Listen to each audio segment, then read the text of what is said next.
Okay, we are live. Back again. We are up to the letter O, and we are going to be talking about everybody's favorite type of paranormal evidence, of course, and that is the ghostly orbs. Let's just pull that band-aid right off. Orbs, what the hell are they? Why do people love them or hate them? Mostly hate them, I think. And just I'll get into it, but just to define this, if anybody doesn't know what I'm talking about yet, if you take a photo, a still photo, and a glowing, sometimes appears to be glowing, but a floating circle is just somehow in the image after the photo was taken. It wasn't there when you were taking the picture live, but it's there now. People believe that perhaps this is an entity that was hanging out in that area, and they have manifested on film or on digital photo. And yeah, that's basically the gist of it right then and there. The reason so many people dislike orbs is because you get so many false positives very, very easily. And today would be a great day to get some of those false positives. I am testing fate by trying to get this video in before the rain comes. And it might be why I cut this one short. We'll see how it goes. And it's also why I'm on later than I was intending to today, because surprise rain. Anyway, so yes, if you take a picture in conditions where it's snowing, where it's raining, even very high humidity and maybe even smoky, sometimes you'll get these types of images if you're taking pictures with flash around a bonfire. An orb or many will appear. And of course, dust and dirt, that kind of debris, those tiny things that you don't see, but they are there. We know they're there because we end up having to dust every so often. So yes, all sorts of things give us these false positives that, hey, that's an orb, that's some floating something that's in the air, so it must be a ghost. The reason I maybe back up orbs a little bit more than a lot of other people is because I think there's still something to that.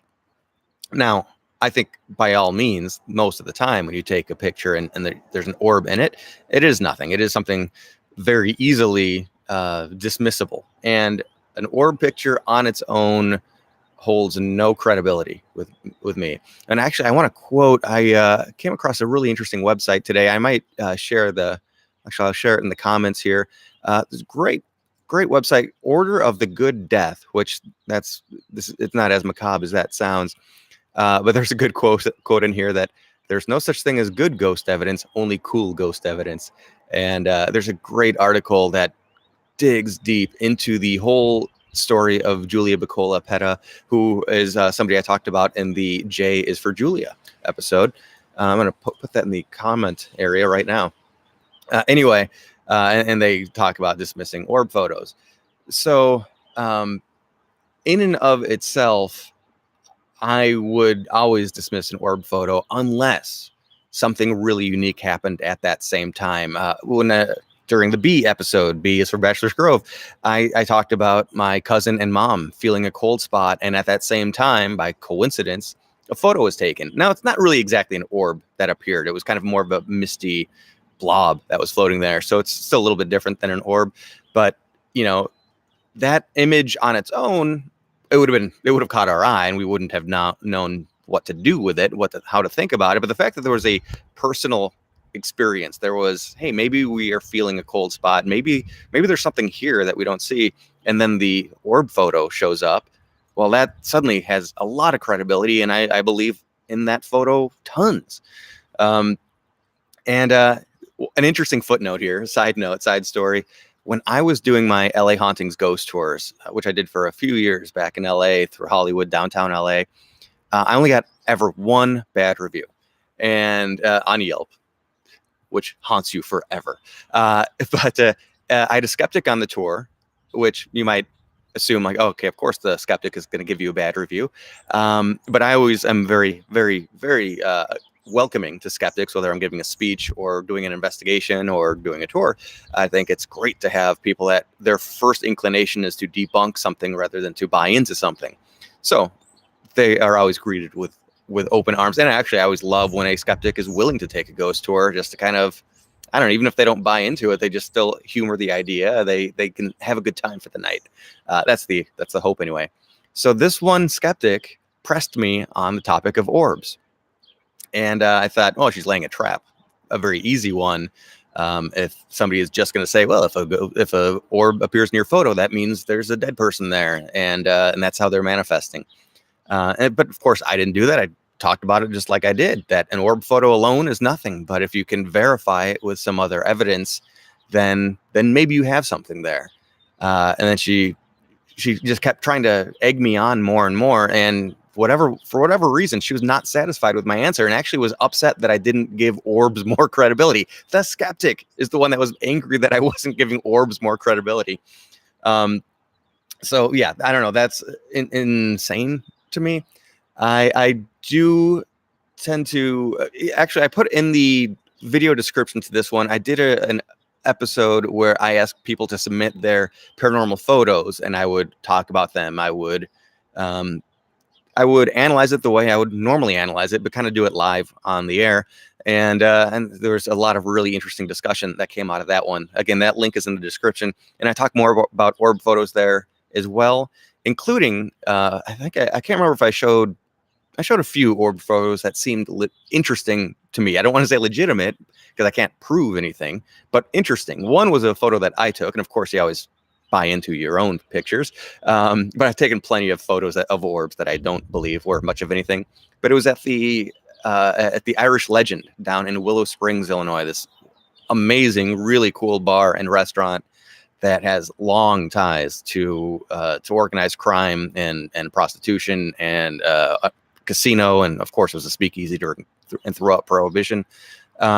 But I took a photo of the outside of it, and there's this very solid circle that's up in front of the second story.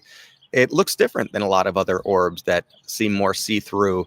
And of course, anytime you can see a hexagonal shape in it, that's when you can tell immediately that, well, that is light refraction and how it's coming through the camera's shutter. So it's not something that's physically there. It's just how the light is bouncing around within your camera. But this one in particular, I know it's up high, so it's not, and it was also a bright sunny day. I noticed it in the moment I took it. I don't think it was dust because it was too far away to be so bold still. One interesting thing about it was that it was near power lines. Now, so the idea is that an entity, a ghost, that's representing itself as an orb, it's just power, it's just energy in this area. And of course, a circle is the most condensed shape of any shape because everything is coming in from all sides. So naturally, a circle forms just like a droplet of water. So the one interesting thing is, well, if energy can manifest, I shouldn't say manifest, but present itself, not that it has a conscious, but it appears on film as these circles, well, then maybe the fact that there's power lines up here leads some credibility to this being not a paranormal orb, but an orb that comes from that same reason that we believe ghostly orbs would exist.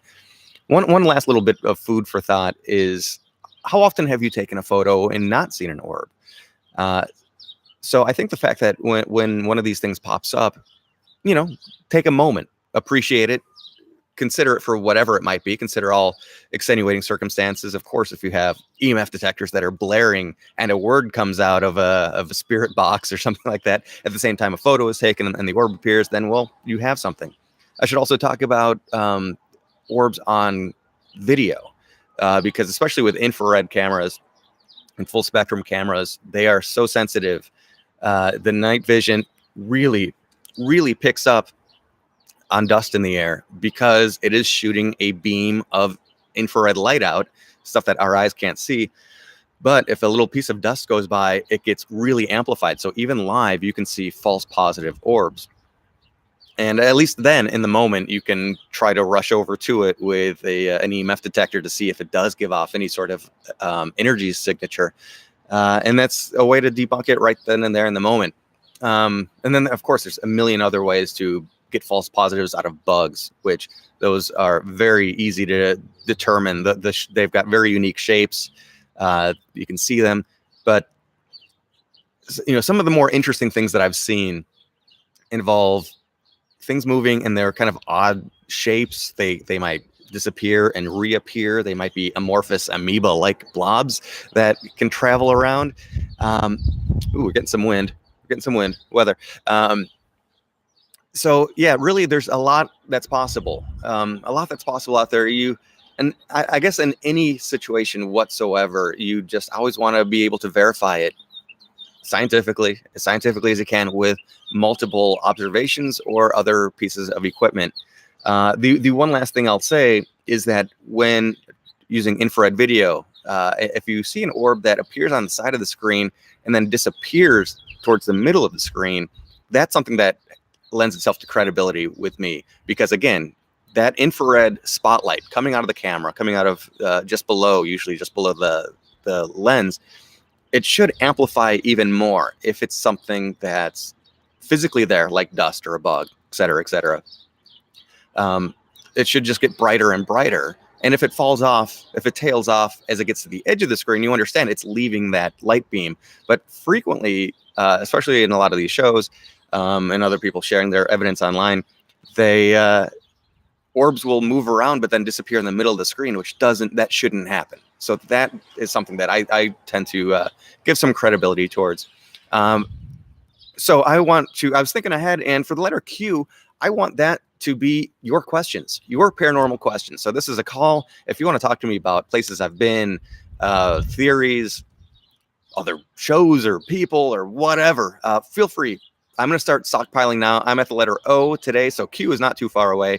So submit your questions right here in the comment section here. You can also go to whatsyourghoststory.com or facebook.com/whatsyourghoststory. And thank you for this, for listening to this short little spiel on orbs.